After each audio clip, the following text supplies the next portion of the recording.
السلام علیکم. بسم اللہ الرحمن الرحیم والصلاة والسلام علی رسولنا محمد سید الاولین والآخرین.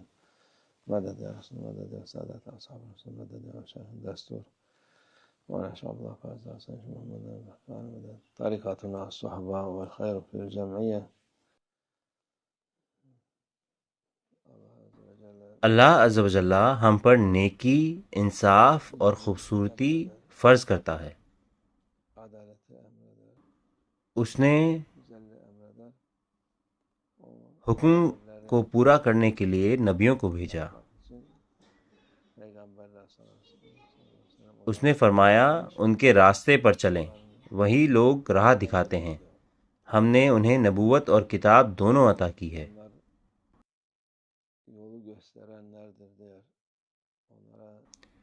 ہر رسول کے ساتھ ایک کتاب بھیجی گئی.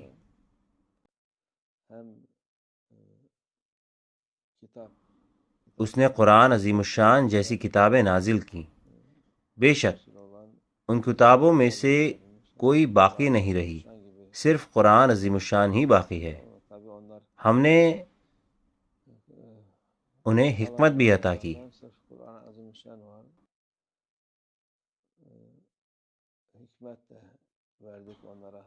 حکمت بہت اہم ہے، کیونکہ علم اگر حکمت کے بنا ہو تو بیکار ہے.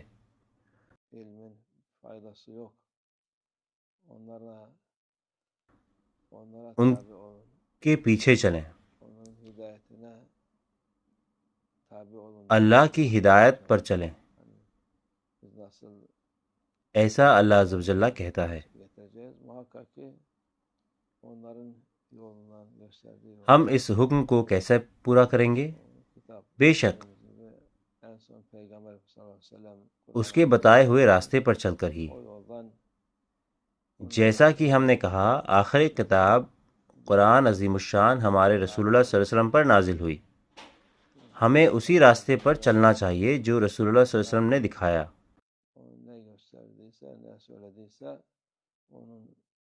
اللہ فرماتا ہے ان کی اطاعت کیجیے،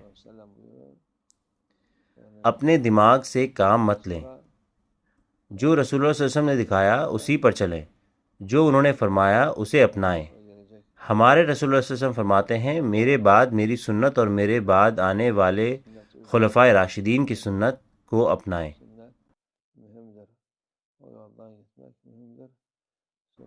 یہ سنت بہت اہم ہے.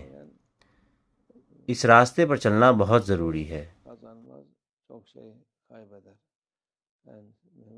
جو لوگ سنت کی اطاعت نہیں کرتے انہیں کچھ حاصل نہیں ہوتا، بلکہ بہت کچھ کھو بیٹھتے ہیں. سب سے بڑھ کر ان کا ایمان چلا جاتا ہے. اللہ ہمیں محفوظ رکھے. ہمارے رسول اللہ صلی اللہ علیہ وسلم کا راستہ اللہ کے حکم سے ہے.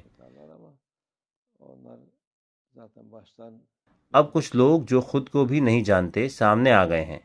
وہ کہتے ہیں ہم سنت کو نہیں مانیں گے، ہم حدیث کو نہیں مانیں گے، لیکن وہ شروع سے ہی غلط ہیں. وہ بیکار کی کوششوں میں لگے ہیں. وہ جو کر رہے ہیں اللہ ہمیں بچائے، وہ انہیں کفر کی طرف لے جاتا ہے.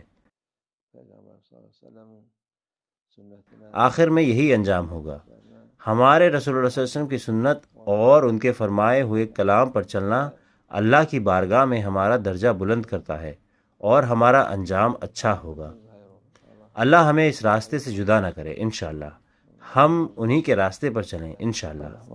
توفیق. الفاتحہ.